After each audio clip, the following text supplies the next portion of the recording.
Olá pessoal, tudo bem? Meu nome é Guilherme, eu sou membro do Integre, que é o Ministério de Jovens da IBNU. E eu estou aqui hoje para continuar falando com vocês a respeito do livro de Timothy Keller, Como Integrar Fé e Trabalho. E a gente vai falar hoje sobre o capítulo 2. Já temos 2 vídeos lá na playlist do Integre, no canal da IBNU. Então, se você não é inscrito ainda, se inscreva no canal, ative o sininho e você pode acompanhar tanto os vídeos do Integre quanto de todos os outros ministérios que a IBNU tem, certo? E então, hoje nós vamos falar sobre a dignidade do trabalho. Por que o trabalho ele é digno em si? No primeiro capítulo a gente falou sobre o design do trabalho, por que ele foi criado, e agora a gente vai falar sobre a dignidade. Ele é digno em si mesmo? Essa é a pergunta principal. E uma coisa que ele vai começar o capítulo falando que eu achei muito interessante é que a produtividade, o trabalho bem feito, ele é visto como uma coisa boa desde o começo. Se a gente lembrar lá da situação de Êxodo, daqueles 2 artesãos que eram cheios do Espírito Santo e produziam as coisas para o tabernáculo, para a tenda, isso era uma coisa vista como boa aos olhos de Deus. A própria capacidade de produzir riqueza, como está lá em Deuteronômio também, fica clara que é dada por Deus. Então, o que ele vai falar é assim, tá, se isso é uma coisa boa, dada por Deus, se a gente viu no capítulo 1 que o trabalho ele não é uma coisa que resultou da queda, ele não é uma coisa má, na verdade ele existia antes da queda, Deus criou o trabalho antes da queda, isso a gente já viu. Por que a gente tem tanta dificuldade de lidar com o trabalho hoje, de a gente ver ele como um fardo? Timothy Keller vai falar uma coisa interessante. Ele vai falar que parte disso veio do fato, veio da mentalidade grega, na verdade, que via o trabalho como uma coisa cansativa, como uma coisa muito animalesca. Eles diziam que o trabalho intelectual, aquele que usava a razão, aquele que usava a mente, esse era um trabalho elevado. Mas o trabalho braçal, aquele trabalho de colocar, de arar o campo, de plantar, de colher, de tecer, de fazer alguma coisa de ferro, de madeira ou qualquer outra coisa, ele era um trabalho muito braçal, muito parecido ao trabalho dos animais, assim. E por que eles viam tanto isso? Porque eles acreditavam que algumas pessoas elas eram nascidas para ser escravas e outras pessoas, como Aristóteles mesmo disse isso, né? Que umas pessoas eram nascidas para ser escravas e outras pessoas eram nascidas para fazer o trabalho intelectual, para pensar, para serem pessoas cultas. A gente pode ver, assim, por mais que essa frase a época da escravidão já passou, foi abolida, graças a Deus, a gente vê um pouco ainda dessa influência na nossa sociedade hoje, quando a gente ouve coisas do tipo, tal trabalho, ele é muito exaustivo, ele é muito braçal, ele é muito mecânico, ele é muito repetitivo, ele não é um trabalho bom. E a gente aprecia, às vezes, aqueles trabalhos que a gente usa mais o intelecto, a gente desenvolve um produto, desenvolve um conceito, e isso é muito mais valorizado, inclusive financeiramente. Até aquela ideia, se a gente parar para pensar de que um chefe sem noção vai falar para um empregado, o empregado traz um questionamento, o funcionário traz uma pergunta, uma dúvida ou uma indagação, e a pessoa fala para ele, não, você não é pago para pensar, você é pago para fazer. Então essa ideia de que quem executa, ele está de uma certa maneira numa escala inferior a quem realmente pensa, a quem toma decisão, a quem investe, a quem realmente coloca a mão no arado, né? E uma das coisas que a gente já desbancou no primeiro capítulo, que o Timothy Keller também fala, ele fala que uma das concepções erradas é que é um mal necessário. O trabalho é um mal necessário. Isso a gente já viu que está errado, né? A segunda coisa é que a gente acredita que o trabalho, que ele é mais braçal ou que ele paga menos, ele é um trabalho que não é digno da gente. Ele nos desonra, ele tira a nossa dignidade. O que acontece? Duas coisas principais acontecem, né? A primeira é que as pessoas elas podem ir contra as aptidões que elas têm, procurando simplesmente a remuneração.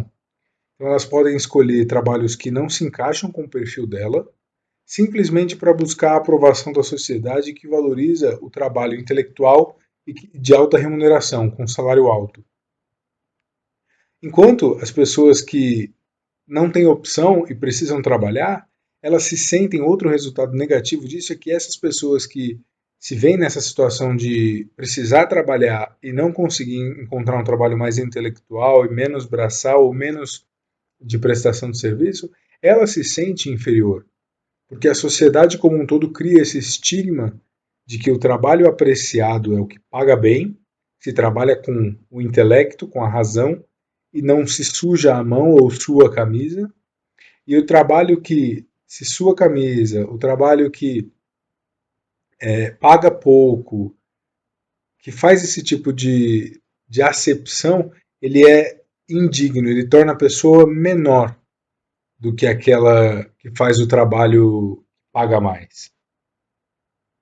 Só que a visão bíblica de trabalho em si, ela é totalmente diferente. Ela não coloca a dignidade do trabalho com a forma que ele é feito, braçal ou intelectual, ou muito menos com o salário que é recebido por esse trabalho.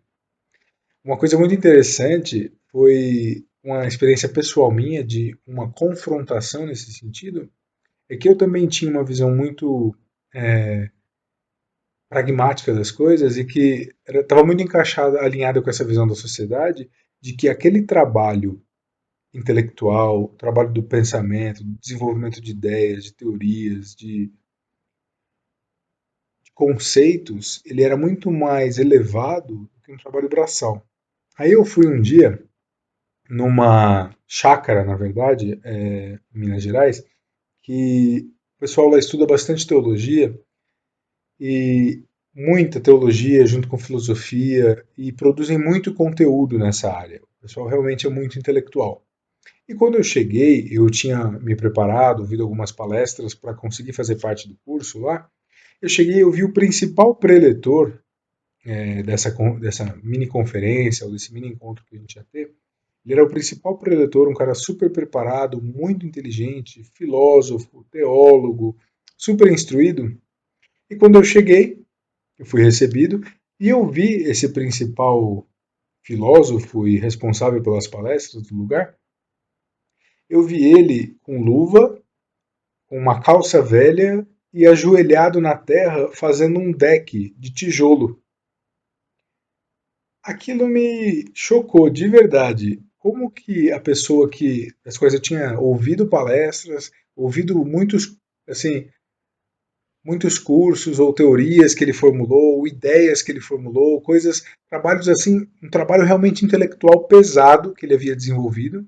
E eu vejo aquela pessoa ali, na terra, com o joelho na terra, com o dedo, com a mão tudo suja com a luva, fazendo um deck de tijolo. Na minha cabeça, o que eu esperava era ver um filósofo com uma poltrona de couro numa biblioteca repleta de livros e só estudando, fazendo trabalho intelectual, desenvolvendo artigos, esse tipo de coisa.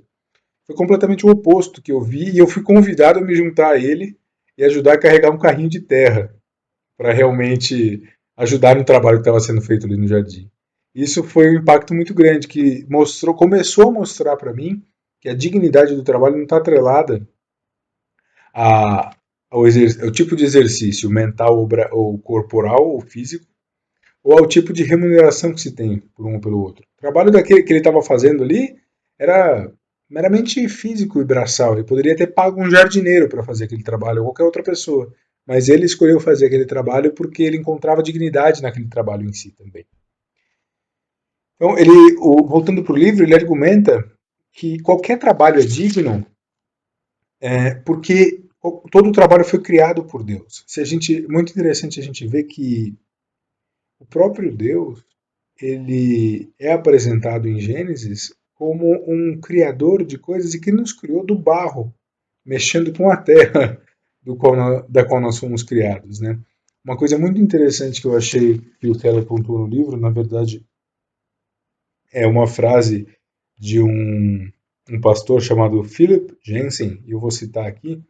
Ele diz o seguinte: ó, se Deus viesse ao mundo, como ele seria?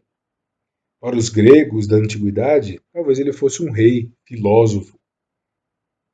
Para os romanos, talvez ele seria apenas um estadista, justo e nobre.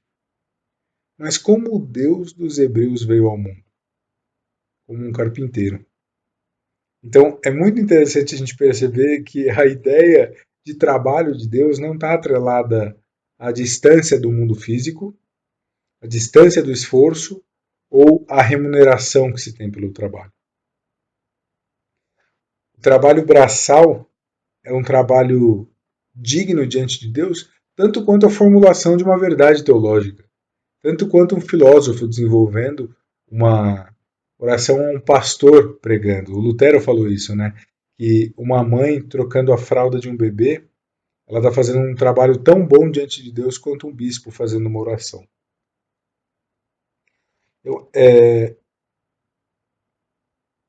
É muito interessante a gente fechar agora o estudo desse capítulo com a ideia de que, para Deus, o mundo físico ele é importante. A fé cristã é diferente da mentalidade grega da época. Ela não vê o mundo físico ou o trabalho muito físico como sendo uma coisa ruim e má em si mesma. Na verdade, a nossa ressurreição ela vai incorporar tanto o espírito quanto o corpo. Nós teremos um novo corpo, um corpo incorruptível. Então, haverá trabalho também, e a bênção do trabalho no novo céu e na nova terra é que ele vai ser retirado do contexto da queda, no sentido das consequências da queda que foram colocadas sobre ele, que foi a produção, que a terra não iria produzir somente o fruto, mas também ervas daninhas e abrolhos e espinhos. É a dificuldade do trabalho. Haverá no novo céu e na nova terra o trabalho isento de toda a dificuldade e da dor e do suor do trabalho, de saber que o teu trabalho não vai ser 100% produtivo. Ele vai ter sempre uma parcela de ineficiência. Isso, com a redenção, vai ser extinguido, vai deixar de existir. E o trabalho vai ser 100% puro, como ele foi criado para ser antes da queda. Então, é isso que o Timothy Keller fala nesse capítulo sobre a dignidade do trabalho. Recapitulando, nenhum trabalho é menos ou mais digno por conta de envolver mais intelecto ou menos, ou de envolver mais dinheiro ou menos. Todo trabalho é digno diante de Deus, porque todo trabalho é trabalho de Deus. Nós imitamos a Deus quando nós estamos trabalhando. Seja qual trabalho for, desde um porteiro, de um jardineiro, de um faxineiro, até um CEO, um Mark Zuckerberg, um Tesla, qualquer uma das pessoas que criaram as maiores facilidades do nosso mundo hoje em dia. Então é isso, gente. Eu espero que vocês tenham gostado do vídeo. Por favor, leiam o capítulo. É um capítulo muito bom, assim como todos os outros desse livro. Não se esqueçam de se inscrever no canal, de ativar o sininho, de curtir as nossas páginas, de nos seguir nas redes sociais e continuem ligados aí acompanhando os próximos vídeos. Deus abençoe. Até a próxima.